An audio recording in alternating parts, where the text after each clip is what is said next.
grâce à l'Autorité nationale de régulation des marchés publics. Le témoignage d'Alvorassa.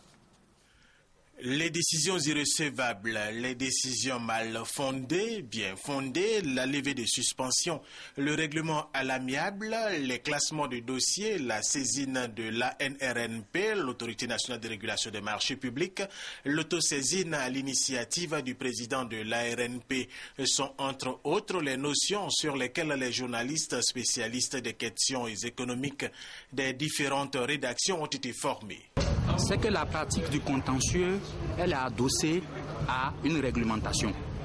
Un contentieux ne se gère pas selon une logique personnelle. Il se gère par rapport à un repère fixé par l'État. Et cette orthodoxie, c'est la réglementation édictée par le Code des marchés publics et certaines dispositions du dossier d'appel d'offres contenues dans le RBAO qui fixe les critères de sélection et d'autres éléments comme l'avis d'appel d'offres. Et donc, en faisant un contentieux, on regarde les écarts entre la norme et ce qui est la réalité.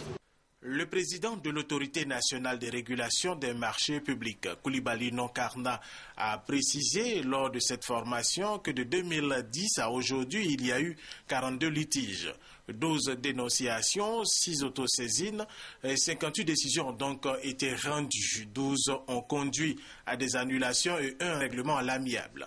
Ces décisions ont permis de préserver plus de 100 milliards de francs CFA qui devaient être mis à la disposition d'entreprises qui ne remplissaient pas les conditions pour recevoir ces fonds de l'État de Côte d'Ivoire lors de la passation des marchés publics. Le Conseil